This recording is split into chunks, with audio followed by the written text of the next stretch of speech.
everyone, it's Jonathan. Welcome to the third episode in our ongoing journey through HBO's Happily Ever After Fairy Tales for Every Child. In today's episode, we are keeping up with our current theme of kids lost in the woods, and we're talking about this show's takes on Little Red Riding Hood, Hansel and Gretel, and Goldilocks and the Three Bears. As in the previous two episodes, I'm joined by Jenna West and Eli Sanza. The three of us have enjoyed talking about this show, even if we haven't loved everything it has to offer, but I will say, with as meh on the show as I've been in the past, I was very pleasantly surprised to find myself really enjoying today's selections. We'll kick this off with a Chinese retelling of Little Red Riding Hood, then we have a Cuban take on Hansel and Gretel, and then we'll finish up with a Jamaican-themed version of Goldilocks and the Three Bears. Okay, well this is the third episode we've done on this Happily Ever After show, and for the first two episodes, I was beginning to be worried that I just wasn't going to like this show, because with the first two episodes we did, I don't feel like we ever got past the point where the episodes were anything more than fine. Like, I didn't love any of them. Thankfully, I was wrong. I loved all of these. Oh, good. I was so much more entertained by these three than any of the ones we've already covered. Yeah. I have mixed feelings. Me too. Me too. I'll go in more into it later, but I definitely think this is one of those shows where each episode is very different. They are. So, yes. If you end up not liking one episode, that's totally fine. You might end up liking the next one. It's one of those kind of shows. Yes, which is what I figured. But then, having already done two episodes, we'd had a bunch of episodes where I didn't really love any of them, so I was just afraid that I was not going to like any of them. Yeah. But I was very entertained by all of these. They were experiences. I will say, too, this has nothing to do with any of the three we're talking about, but I noticed at the beginning a name of a producer, Donna Brown Guillaume. Hopefully I'm pronouncing that correctly. That name stuck out to me because Robert Guillaume is the narrator. He's also the voice of Rafiki in The Lion King. But he's like, this show is always star-studded. So it never really stood out to me like as anything super special that Robert Guillaume was the narrator. But then seeing Donna Brown Guillaume as a producer, I was like, wait a minute, is that his wife? So I think his wife was a producer on the show, and that's how he got the job. Oh, interesting. I mean, it could have been the other way around, too. I don't know, but it's just interesting that... I know how to save some money. Honey! Yeah, I don't know. I just thought it was interesting and not something I had noticed in previous episodes talking about this show, so I figured I'd bring it up. I mean, if your husband was the voice of Rafiki, that's not a hard leap to me. Yeah. Flaunt it. You got Rafiki husband, flaunt it. Exactly. Well, I figured we could probably go in order that these were released. So we'll start with Little Red Riding Hood, which this was a Chinese retelling of the story. And for all of these are pretty straightforward retellings of the story, just have a bit of a cultural twist on them, rather than like fully rewriting the story like they did with Rip Van Winkle. Mm-hmm. Which I appreciated. Like, I liked the fact that these were recognizable versions of these stories, but they just took place in a different setting. And I thought it was creative. Yeah. I do like when they adapt them faithfully, but they still add some creativity to it. Mm-hmm. Like with Little Red Riding Hood, she's bringing her grandmother wontons. Right. So it's just little touches. I will just say, I didn't like this one that much. I don't know why. This is probably my least favorite of these three, but I still enjoyed it. Okay. I don't know if I enjoyed it, even. Or at some point, I was watching it, and I was like, what don't I like about this? There's nothing, technically wrong. Did you like the art style? It was okay. Yeah, that's pretty much it. My only criticism is really that I feel like the pacing is weird, I guess. It feels like it takes forever for her to get to her grandma's house. Yeah. And it was 25 minutes is a long time, though. What else would she do? So I guess it makes sense for her to meet other people. Yeah, the pacing is a common criticism I have with the show because like it does feel like some of the episodes are like sort of like boxed into the and trapped by the runtime. Yeah, but I'm like, I don't know why the pacing felt so off in this one to me. It just did. I started fast, putting it on not double the speed, but like a little faster, just because I was like, let's speed it up. I'm so bored. Oh, is it Um, just people thought it was slow? yeah, I don't know. It was too slow for me. But I don't know how they could have made it better because the way they were doing it was a very simplified version. So I don't have any criticism. Like I don't have any constructive criticism. I feel like the fact that it's like how long is it? Like 25 minutes or something like that. I feel like Yeah, the fact it's a short story and they're trying to extend it for 25 minutes. I feel like that might be the issue you're having because that's sort of like my issue. It sort of felt like they were trying to make a short story in a half-hour format and it felt sluggish a little bit. yeah, and it's kind of that unique problem of like I actually think Little Riding Hood has a lot of potential to be a movie. Like I think it could be movie length, but you would need like more adventures or something, right? Not just Hmm. the going to grandma's house. So this one felt like they were trying to do that because if they just went going to grandma's, seeing them all going to grandma's house and the whole ending happening, it wouldn't have filled the time slot. But they didn't have enough time to do anything interesting with what they were having her do. So it just kind of felt like, oh hi, bye, hi, And Have any so I was just like not feeling it. have any Yeah, of you ever seen the movie Hoodwinked? Oh yeah, that's I going to be haven't. part of my podcast series. Yeah. Oh, what Jenna, what did you say? Did you see it? No, I haven't. I've heard about it Haven't. though. Yeah, that's like a red. That's kind of like a Red Riding Hood film adaptation, and like Ah, It's nothing like Red Riding Hood. It's a satire and it's a comedy, and it's like a really different from the original story. But like, I feel like that's the only way you could really make a successful, like a longer than like a short film adaptation. You have to do something a little bit more creative than what they did here. That's just my opinion. yeah. I think you probably would have to be a bit more creative, but this one at the same time, I think with 25 minutes there wasn't enough time to be too creative, so I kind of get it. Although, like Jonathan said, I do appreciate that they're trying to be a little bit like bit faithful to the original. Oh yeah, I have no issues with the adaptation itself. I have no issues with the cultural twist on it either. Seemed Yeah. fine. Though seems like it would be kind of weird in China for the grandma to be apart, right? Because most Yeah, families live together, don't they? Oh, I don't know. I don't know how much that is true, but I know that that is a thing. Like having the grandparents live with the family. I don't know if it's always yeah. true, but it is a thing. Yeah, but that was also kind of a thing in Europe too. But yet the storytell happens in Europe, so I guess maybe Yeah, I don't know. yeah. Yeah, that is an interesting observation. Yeah. Did you guys recognize anyone in the cast? I don't think so. BD Wong, I recognize. He's the guy who does the voice of the wolf. He's the Yes, guy who he also did the voice of Shang in Mulan. yes. He's Dr. Wu in Jurassic Park also. Yes, yes. He's like one of the like most successful Asian actors.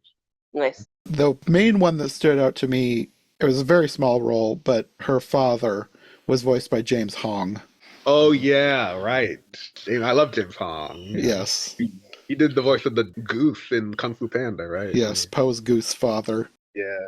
He has a great voice. He's good on screen too. I've recently watched Big Trouble in Little China with my friend for a podcast, and he was the main villain in that. He's a great villain. Oh my God, yeah. I've never seen him as a villain before, but I would love to see that because I think he would make a great villain. Watch Big Trouble in Little China. He is so over the top. Yeah. Oh, if that sounds like something I'd like, I'll get to that. Yeah, definitely. It's a Kurt Russell film. It's so cheesy, but it knows it's cheesy. Like it Okay. knows what it is and it leans in hard. Yeah, that came out in the 80s, right? Yeah. Yeah. I'm gonna definitely watch that. The only other person that I recognized, but only because I looked her up, was the person who played her mother, Amy Hill. She played Mrs. Hasagawa in Lilo and Stitch, and then in the Lilo and Stitch remake, she played Tutu, the neighbor, and she takes in Lilo when Why is she so Lilo and Stitch famous? I don't know. Okay. You got a Lilo and Stitch person and a Mulan person. Got Yes. It it. was interesting though when because she has a lot of credits. Oh, I think it was over 200 credits on Right. IMDb, going back to the 80s. It was always like one or two episodes of things that I vaguely recognized, but I would not have remembered her character. The weirdest thing that I saw on her credits, though, was that she wrote two episodes of a PBS show called The Puzzle Place, which is weirdly a show that I watched a lot when I was a kid. It's one of those Yeah. really obscure shows now that hardly anybody knows about, but I loved The Puzzle Place for a brief window of time. I remember the Puzzle Place. I watched that, and she wrote for that. She wrote two episodes of that show. Interesting. She write for anything else? I don't remember. I only wrote that down because that stood out to me. Yeah, that must have been the only thing you recognized, I assume. Do you remember how like far back her credits go? Like what year did she start acting or whatever? I've got her page open now. She has two writing credits, The Puzzle Place and a movie in 1995 called Tokyo Bound. Okay, interesting. But she's mostly an actor, it sounds like it. Yes. She has, oh, it looks like exactly 200 acting credits. Wow. It'll be 202 because there's two listed under upcoming, but the credits go back to 1984. Okay, got it. Good for her. She's getting work. Yeah, sounds impressive. Yeah. Yeah. She was in a lot of things that I've seen, but it was all like small parts and like one-off episodes. Like So, she's like a guest star in a bunch of stuff. yeah, and Yeah, like small roles. Like she was in Scrooged, but her credit is technician. I don't remember a technician in Scrooged. right. Okay. So yes, like a bunch of just very small roles and sometimes famous things. I see. Yeah. Yeah. But yeah, other than that, nobody else really stood out to me as somebody to recognize. Yeah. Yeah, no, that's it for me with the cast. Well, do we have anything more to say about Little Red Riding Hood before we move on? It was fine. It was fine. I wasn't like a huge fan of it, but like this is like my reaction to most of the episodes of this show. It's like I always worry when I do these podcasts that I won't have much to say about them because this show, is just, in my mind, it's so mediocre. Like most of the time, like not bad. There are like some things that are like okay about it, but it's just like yeah, this is like pretty much what I was expecting it to be.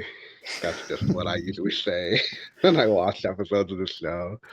It's like it's very Maybe I liked this so much more because I went in with low expectations.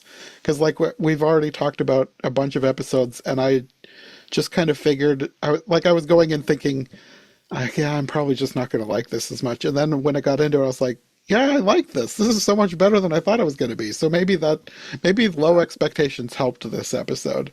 what was it that you liked about it? Was it like funny? Was it like I don't know. I liked the characters. I liked that it was a faithful retelling, but I think setting it in China was a nice creative twist that felt like it worked. Because yeah? sometimes with the different creative twists we've seen on these, it doesn't always feel like it naturally fits. But this just Mhm. felt like, obviously this is not a Chinese story, but it felt like it could be. Well, actually, I'm glad you brought that up. Actually, because I that is one thing I did appreciate about it: the creativity of it, like changing the country and and the like race of the characters that takes place in China. That was an unexpected Yeah. twist, and like I appreciate it because I've seen the Red Riding Hood story a million times, so like I do appreciate that this is different in that way. Hmm. That made it a little bit more interesting. The next one is Hansel and Gretel, which I think is probably my favorite of these three. And also, this could also be low expectations because, I mean, Jenna and I talked about a Hansel and Gretel that I really liked, but then right after that, I watched one that I really did not like. So I was just kind of, I don't know, bracing myself for something that was a downer. I don't know why, because wasn't expecting a downer when I went into that other one. Shelley Duvall's Fairy Tale Theater. Oh And yeah, yeah, yeah. I know that. it was a downer. Like it was so morose and just not fun. And I think No. that I still had that hovering over me when I started watching this. And then this was just fun. I really liked this. I liked the characters. I didn't hate, well, I mean, you hate the stepmother, but I Right, liked right. this stepmother so much better than the stepmother. I mean, even in the Tim Burton one, I didn't really love the stepmother. Setting aside the witch, who may or may not have been the stepmother. Setting that aside, I didn't really love the stepmother in that one, and I really didn't love I really didn't love the stepmother in the Shelley Duvall one. This one, this felt like a real character. I liked the character even though I hated the character, if that makes sense. Yeah. I liked this one a lot. Right, maybe a lot is strong, but I liked it a lot more compared to Little Red Riding Hood Coat, Yeah. whatever. The stepmother was so just out of pocket. Oh yeah. Very much That I so. almost had to kind of respect the game. Yes, like I don't like this character, but I like this character. I kind of feel like she would be a fun villain in a Disney movie, which is a Yes, fun vibe. yes, Yeah. Or like if you watch like a pantomime version of Hansel and Gretel, this is how you want the stepmother to be, that kind of thing. yes, yes. And then like I thought it's done kind of cleverly. So yeah, I liked this one. I think one of the things about Hansel and Gretel is sometimes it can be very hit or miss, but sometimes the kids can be very unlikable. I'm not going to say these were likable necessarily, but you know they're okay. They're kids. They do well. They don't bother me. I didn't mind any of the characters actually. The characters I thought Yeah. were all the stepmother. I like when people write villains in ways that they don't take them so seriously. They're just like cartoonishly evil, Uh-huh. and that's what she felt like. And I like when they do that. So that was a good angle I thought for them to go with this. Even the dad was okay. He wasn't like a total pushover like he's supposed to be. Yes, Yeah. The dad was Yeah. also good. He was a good father. So that Yeah. was a point for him. yes. This is now the third in a short period of time the third version that I have watched, and I have not loved the father. Like in the Tim Burton one, he was okay. In the Shelley Duvall one, he's a wretched father. Like they made it so it was like a sort of happy ending, like reuniting with him, and I was like, they would be better off with someone else. Uh, But this father was good. Yeah. I also really loved the witch. Yes. She was voiced by Rosie Perez, and I love Rosie Perez's voice. Yes, I she love. was so good. I loved Oh yeah, Switch. I loved the witch disguise. I kind of wish she stayed like that the whole time, to be Me honest. too. Yeah, I didn't yeah, think there was much point for her having a disguise, but you know, I enjoyed it. yeah. That was kind of interesting. I think they went with the angle of that. Oh, she's like a beautiful woman, so that she can like sort of lure them in, and then but that was just a disguise. She's really an ugly woman, and then that makes Uh-huh. her like that wasn't necessary, but I guess that's what they were going for. I guess it is very fairy tale to do that. Um, Yeah, I yeah. would have just kept her the way she is, but you know, that's just a story choice, I guess. Yeah. They just wanted a dramatic reveal. Yeah. Well, I mean, the original fairy tale, she looks like an old lady the whole time, right? So like, I believe so. Yeah. Yeah, yeah. right? So this was a creative twist from them. So I would just be like, just stay with it then. But Yeah. you know, whatever. Like they could have done that just to go with the like looks aren't everything or like Yeah. angle or just like they don't trust someone just because they're beautiful or something Hmm. like that. It's kind of like, huh, Dad? Wink, wink. Yeah, You know. exactly. Hello, Dad. Yeah. So you know, I would have liked her to look that way the whole time, and I really liked the design. I liked the character adaptation. You know, the way like it was done. Yeah. But by the time she took the disguise off, I was kind of like, oh. Yeah. But you know, that said, like the whole adaptation still works really well compared to the last one we just talked about. I thought the pacing was really good on this one. Yeah. Yeah, this And was one of the better episodes, I thought. I never had an opportunity to feel bored. I will say, like I watched one like every night after work, which I get home really late. But I'd watch it while I was winding down. And Little Red Riding Coat, I actually had to stop one night because I was like, I'm too tired for this and I'm bored. I thought you Um, were going to say you fell asleep in the middle of it. no, no. But you know, almost. And then the second night, I gave myself a break and did the speedy thing. But this one, like, I actually was like, oh, it's over. Yeah, You know, oh like, yeah. yeah, I never really had an opportunity to be bored. I really liked this one. Yeah. Oh yeah. Not yeah, like I like how was watching the Hansel and Gretel one and I wasn't like glazing over in boredom. I like I like it when the story actually grabs me, and this one did a good job of And that. it was a faithful adaptation. They do add, uh, so they have the witch having disguise. They add that, and they add the beings being people. Oh, yes. Oh yeah, yeah, yeah. That Right. that was really random, but It was. It was. it's fine. It doesn't detract from the stories. So, and sometimes some of these happily ever after fairy tales could add random things that don't help the story at all.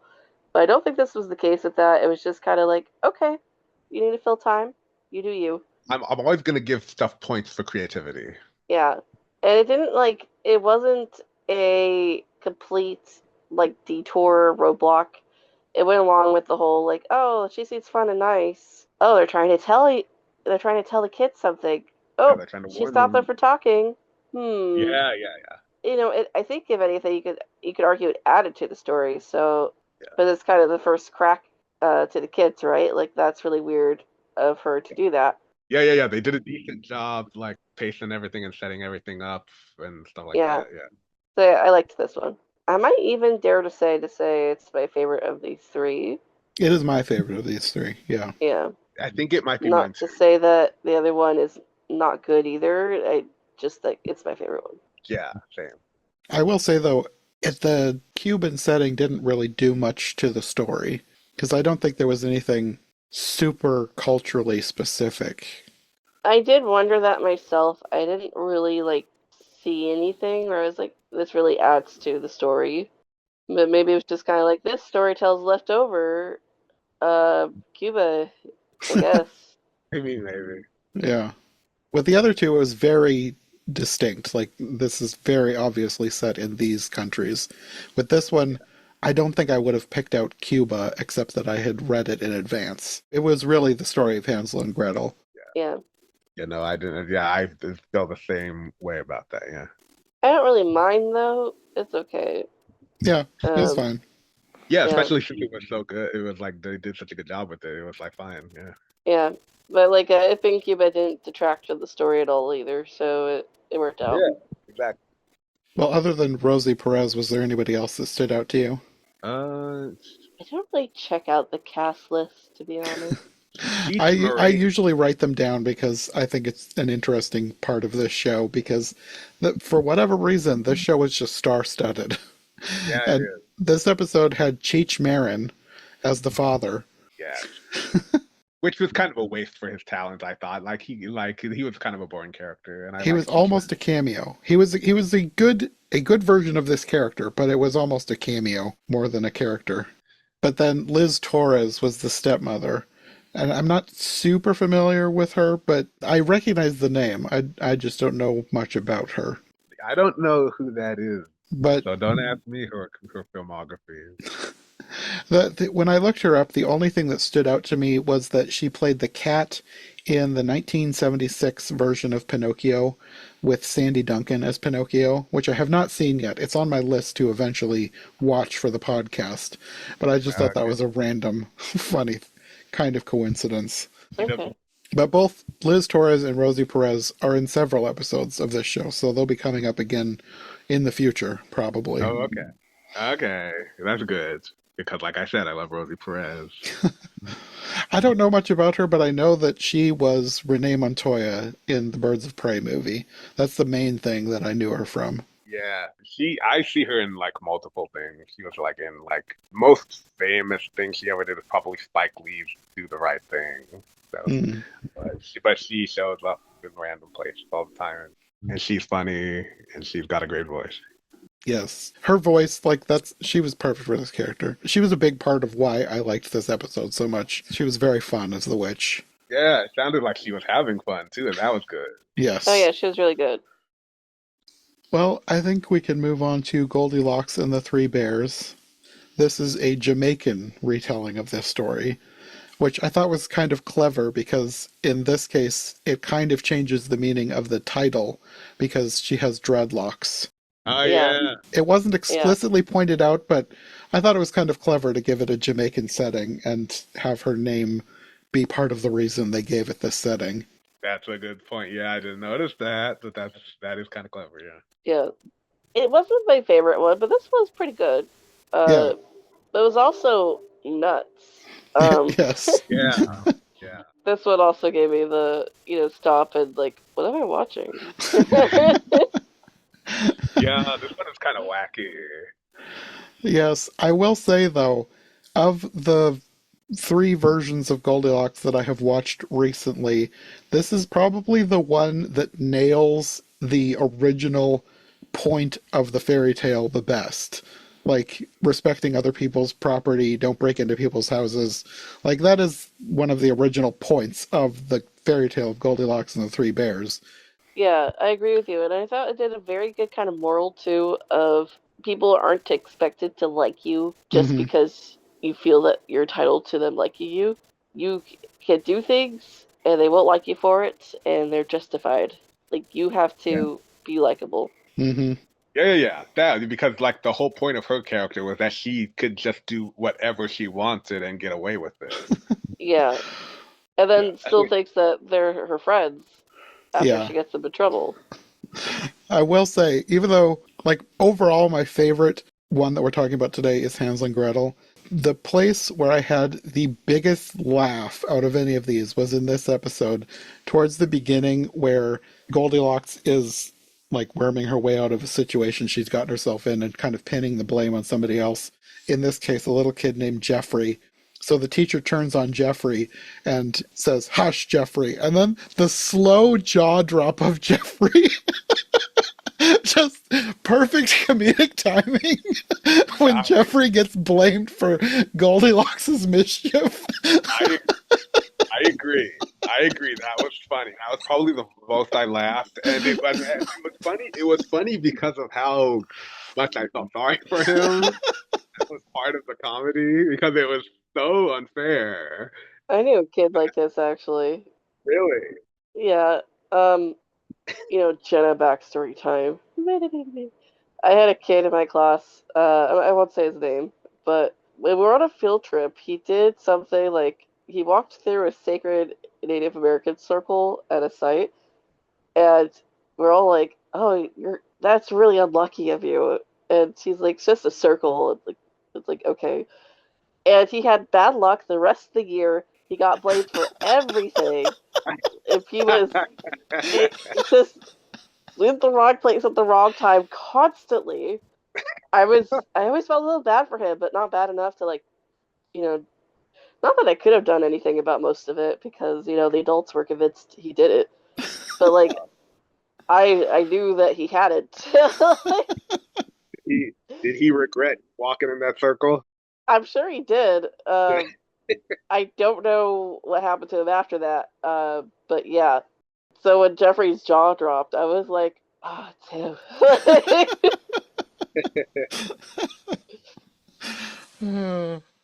That's funny.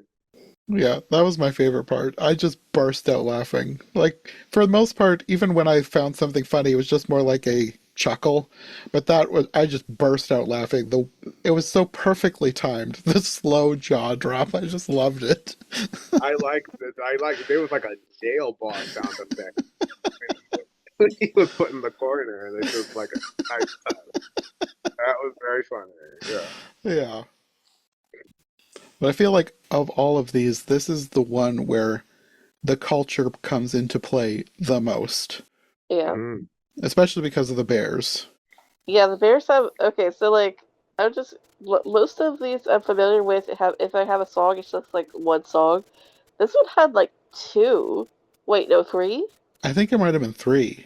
There was three songs. So I was like, what the heck? Yeah. Uh so the first song about like Goldilocks, I could get away with anything. The second song, that really weird moment when she's in the forest interacting with the weird looking bats. Like that bat was weird. The snake All and of the those spider. animals were weird. I didn't like the designs on any of They them. were all weird, and I felt like they were kind of pointless, but might have been like a we need to fill up this 24-hour timeline. And 24 then, minute. oh yeah, sorry, not hour, 24 minutes. Um, but then the third song is the Bears, and that song confused me so much, but it's probably Yeah. the best song. It Yeah, was catchy. It was it was catchy. very catchy. I don't feel like Yeah, it really fit. I don't know. It was an odd choice, but it was very catchy. basically, the whole sequence with the Bears, going to a concert, Uh-huh. didn't fit. No. It went on for ages. It's like you just need to let your your food cool a little bit. If you go to a concert, it's going to be stone cold by the time you get back. Yeah, Backward. and then what do they think about, like, cigars? Oh, I I remember don't that. remember if there was a line about cigars. Oh, I I don't think know. I, That might be me. They were thinking about something weird. I was half asleep when I was watching this, and like, we don't buy that merchandise, and I was like, what? Like, Yeah. what? The song didn't fit the story. It was odd. the song was weird. Yeah, there are things about it that were weird. Yeah, but it was the best song. It felt like it fit more into the culture than the story. I was wondering if it was more of a culture thing, like is someone whoever directed this or whoever worked on it was actually Jamaican, so it was very like close to their heart or something. I would like to know. Yeah, I don't know. Definitely some people popped off for this one compared to other episodes, so good for them. Oh They were going through something. yeah. There's no writer listed on IMDb, so I don't know if somebody wrote it who was actually from Jamaica or not. I don't know. Well, of all of the episodes that we're talking about tonight, this is the one that has like the most star-studded cast. It is packed with huge names. Raven Simone, I know Yes. her, my girl. Yes. With the other Let's go two, Raven. the kids were all voiced by kind of no-name people. Like in Little Red Riding Hood, the person who voiced her stopped acting the year this came out. Hmm. And then with Hansel and Gretel, the kids, this is like their only acting role. They did not do any other things. I should have mentioned before too, though, the kid who voiced Hanselito, he has one other credit on IMDb, which is guest starring on an episode of the Rosie O'Donnell Show, which is a talk show, which for whatever reason I loved when I was a kid. I don't know why I loved the Rosie O'Donnell Show so much, but I loved Rosie O'Donnell. I don't remember this, obviously, but his IMDb trivia says he was a geography whiz. So I have a feeling that's why he was on the Rosie O'Donnell Oh yeah, Show. probably. That would make sense. That would explain it. But then for this one, all of the kids, even the ones who have no name in this episode, are kids that are recognizable as child actors. Because the classmates were Davita Williams, who is the one that I don't fully recognize. She had a recurring role on Lizzie McGuire, I think was her biggest one, which I watched Lizzie McGuire. I don't remember the character Claire. It's been so long since I watched Lizzie McGuire. I So know Claire. I think I know who you're talking about. okay. But then another child was Ricky Deshawn Collins, who voiced Vince in Recess, which I was obsessed with Recess while it was on. Oh my god. Mm. And then the most random one, but the name I instantly recognized, another child was Vanessa Lee Chester, who I recognize her because she's Kelly in the Lost World Jurassic Park. Oh right. Which Lost World Jurassic Park is one of my favorites of the whole franchise. And even though people complain about Kelly, I love Kelly. I didn't remember what that actor's name was, but like, okay, now I think I'll remember from now on. It's one of those three names that sticks in my head. Vanessa Lee Chester. It's very memorable to me for whatever reason. Yeah. Oh yeah, you're naming a bunch of stars right now. Yeah. And then, of course, the biggest name of all the kids is Raven Simone, Goldilocks. Raven. Yes. I was obsessed with Raven even before That's So Raven. I loved her on The Cosby Show. Anytime she would pop up anywhere, I'd be like, Raven, yes! And she was the reason She's that a great I watched. actress. Yes. I loved That's So Raven even before I probably even saw it because it was Raven in a show. I was like, I have to Yeah. watch this show because Raven is in this show. I love the way they wrote her in the Cosby Show. They didn't give her those like typical cute kid sitcom lines. They made her actually funny. Yes. She's such a great actress, even at a tiny child age. Yeah. But then beyond the kids, even all the adults were big names. The animals were all names that I recognized. Jennifer Lewis was the Black Widow spider, which her voice is instantly Oh, yeah. recognizable. Yeah. And Lou Rawls voiced the Bat, which is a name I knew. I'm not sure exactly why I know his name. I think he's a musician, which makes sense because all the animals had a song. He apparently played himself in an episode of The Proud Family, which I'm wondering if they got connected because of this show, because the Proud Family was the same people that Yeah. made this show. So, and then Ben Vereen voiced the snake, and I was racking my brain trying to remember why I know the name Ben Vereen. So I was scrolling through his IMDb page. I was seeing a lot of things that I recognized, but it was one of those situations where it was like one episode of this, one episode of that, and I wasn't sure. Like, this wouldn't be why I know this name. Until I got to 1986, which I wouldn't have seen this in 1986. This would have been early 90s when I watched reruns. But I felt like I was having like a Ratatouille flashback because he played the mayor on a very weird show called Zoobly Zoo, where he was like an animal but in like full facial prosthetics. I was like, oh my word, this is why I know Ben Vereen. Wow, that's really random. It is. It's very random. All the way back to your childhood. Yes. Ratatouille flashback and all. Yeah. Little did you know he helped inspire your love of movies and TV shows. Maybe. Zoobly Zoo is not a show that I think about very often. It's one of those shows that it's almost like a fever dream of something you watched when you were a kid. It goes deep into your psyche. Yeah. Yeah, I know I recognized the name Ben Vereen, but I wasn't sure where. I mean, he's done lots of other things, but that specifically is why I knew him. I just had forgotten that that's why I knew him. But then one random person, the teacher was played by someone named Pauletta Washington, and she had several IMDb credits, none that I recognized, until I scrolled down to the bottom of the page, and I saw that she was Denzel Washington's wife. I was like, that is so random. Oh. I didn't even know that Denzel Washington had a wife who acted. I don't think she does that much acting, so it's not like she's a huge name, but just a random factoid. I kind of recognized her voice, but when I went through her IMDb page, I didn't see anything I really recognized. Yeah, I thought I recognized the voice too, but nothing popped out at me as something I would have seen. Yeah. You said Denzel Washington's wife. I thought you were about to say she played Denzel Washington's wife in this movie, but then No. you're his She's- actual. Yes, she's literally married to Denzel Washington. Oh, Good for her. But then we have to talk about the Bears too, because Tone Loc played the father. He's a musician. Like, he's one of those names where I felt like he was everywhere in the 90s. Like, I don't know why. So it's not like I know him specifically from one thing. He's just a name that I recognize from the 90s. And then Alfre Woodard was the mother bear. right, I know. She's someone who, she's been in so many things, so she's known for other things, but to me, she is Mrs. Whatsit from the 2003 adaptation of A Wrinkle in Time. You're right. Yeah, and sometimes when people mention her, it's always some random thing because she's everywhere. Yeah.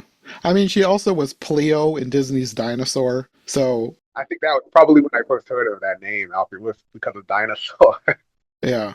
That's probably where a lot of people will recognize her from, but the reason that I know her name is because of the 2003 Wrinkle in Time. Right. But then the weirdest one, and it's only weird because we're doing this as a follow-up. We previously did an episode on a different 1995 version of Goldilocks and the Three Bears, but the baby bear is played by the person who played the baby bear in that version, David Alan Grier. Oh my God. What? Yes. Oh my God. I didn't even put that together. No, it's so random that two different productions cast David Alan Grier as the baby bear in Goldilocks and the Three Bears. Alex Bear playing Baby Bear in two different I get typecasted as Baby Bear.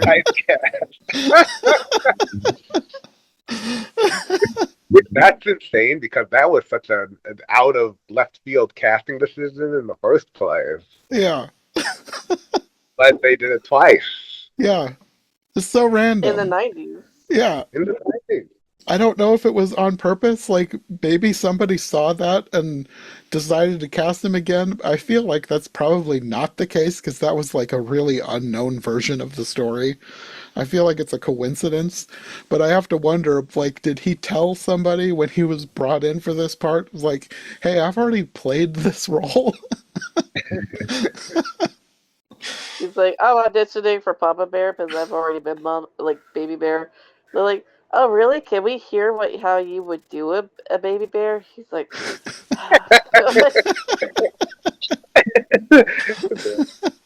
And then they were like, "That's perfect. That's perfect."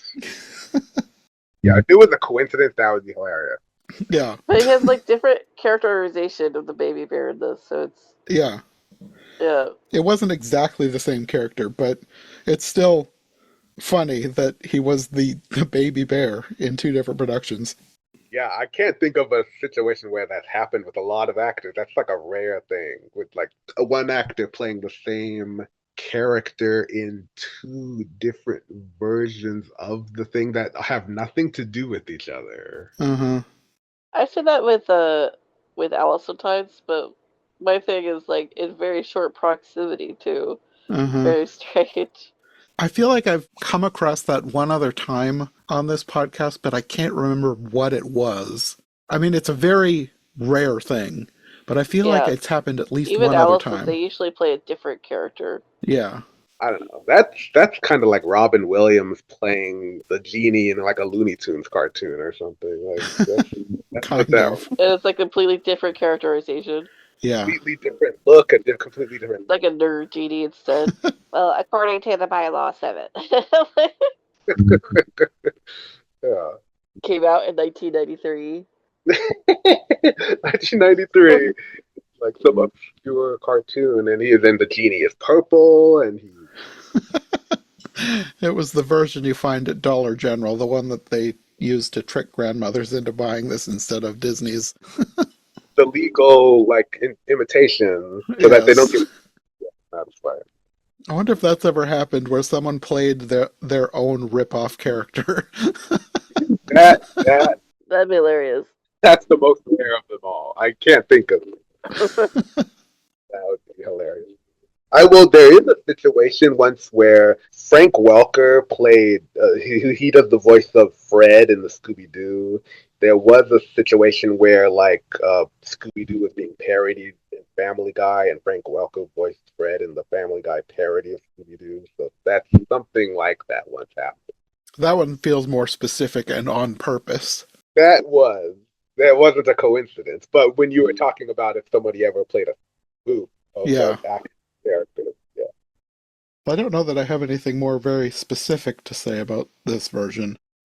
No, I don't. Yeah. Most of my notes had to do with the cast, because there was a big cast. That cast was the most interesting thing about this kind of. Yeah. Although I did like this one, we had a different art style that I thought was like really like striking, stood out. Yes. Yeah, because normally with most of the episodes that I have seen or seen images from, it looks kind of like the Proud Family, because it's same artists working on the two shows. But this is the first one where it was like really different. I guess Little Red Riding Hood was a little bit different, but it still felt like it could have taken place in a Proud Family universe. But this one really didn't feel like that at all. There might have been one or two background characters that did, but for the most part, this felt like its own thing. I haven't watched a lot of episodes of the show, but I kind of hope that happens more. I like the variety. Yeah, it'll be interesting to find. I think there's at least a couple more that are different. I know I've seen images of something. There's like an Alaskan take on something that I don't know what, like an Inuit retelling, but I don't remember which story it is. And that one, I feel like the images I've seen don't look like they're from the Proud Family. They look different. So it'll be interesting to find more like that. Yeah, it was an interesting version. Yes. Yeah, yeah. It was kind of a little bit more. I like they leaned sort of more into wacky, cartoony, Looney Tunes kind of humor with this one. And like I liked that angle because that was sort of something that you didn't see in other episodes of the show too, and I always appreciate that. So yeah, that was another thing I liked.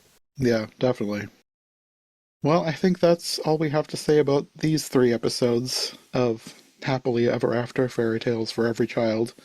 I think we'll probably do some more of these in the future, because I feel like I'm getting into the show now.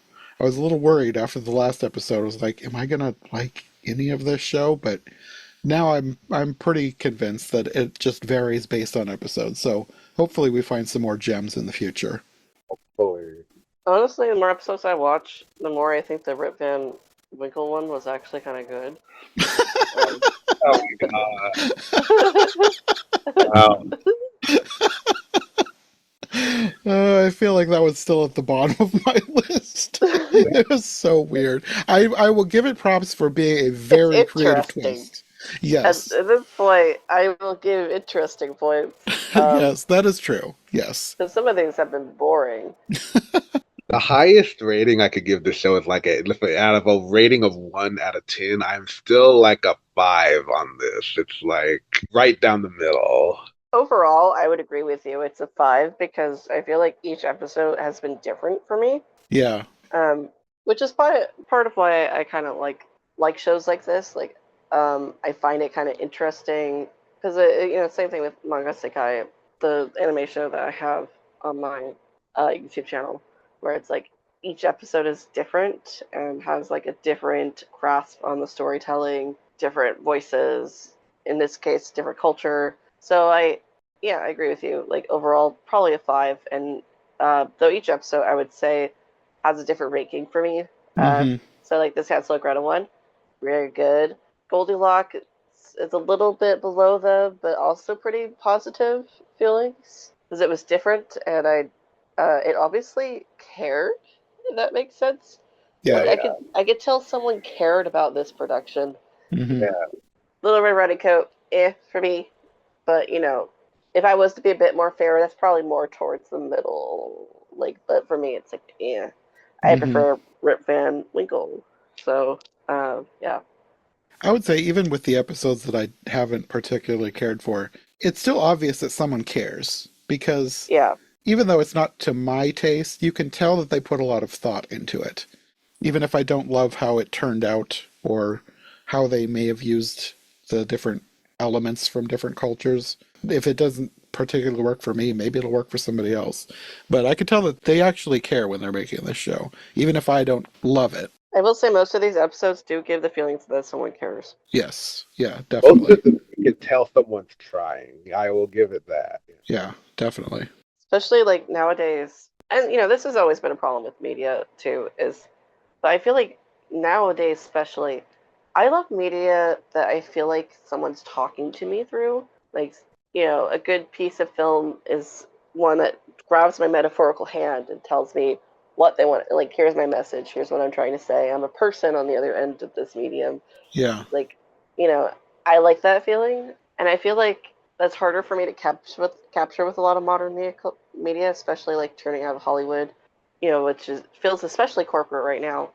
Mm-hmm. um, so I would say that's something I'm kind of enjoying about this show in general. Is just this feeling of someone being like, I care for most of the episodes. Like you see that somewhere in the midst of it. Yeah. Do you like stories that have a point? Is that what you're saying? Like, Not even that they have a point, just something where it feels like there's a human on the other end of the line. right, yeah. Yeah, I mean, that's part of why I don't like the Tim Burton Alice in Wonderland because that one, like, just an example of a movie that I feel was made just because a board of directors decided it should be made. Mm-hmm. Whereas other pieces of media, it's made because someone feels something. So, like, Happily Ever After, Fairy Tale for Every Child is obviously a team of people who see a lack of representation in fairy tales for children and wanted to do something about it. So, like, a lot of these episodes, even the very not good ones, I feel like there's someone on the other end being like, I do care. I might Mm-hmm. be struggling with this episode, but I care. So it is refreshing. Even the Little Red Riding Coat, or whatever it was, Little Red Happy Coat, whatever her name is. Yes. Even that one, even though I didn't care much for this time around, like I still like that someone cared, so that's nice. Yeah, definitely. Well, I guess until we come back for another episode of these, you guys want to let people know where they can find you if they'd like more from you, Jenna? Sure, Love Gift of a Fairy Tale on YouTube. If you do like fairy tales, I got an anime series fairy tales on there, and Alice Wonderland stuff on Phantomwise. And Eli? Yeah, I have a blog called the Entertainment Junkie Blog, and you can find me there at ejunkie.blog.com. But I'm mostly like yakking about the entertainment industry on Twitter, and you can find me there at ejunkie2014. And I'm also on Blue Sky, same handle, ejunkie2014. Okay, well, we'll see you in the future, probably for more episodes of Happily Ever After Fairy Tales for Every Child. All right, looking forward to it. Thanks for listening to Every Version Ever. If you enjoyed this episode, make sure to subscribe and follow my co-hosts as well. All of our links will be in the description below. If you'd like more podcasts like this one, all of our shows are available on YouTube as well as most podcast platforms. If you'd like to support this show, check out Johncast Media on Patreon for everything here, plus bonus and extended episodes you won't find anywhere else. We'll be back soon with another brand new episode, so thanks for listening, and we'll see you next time.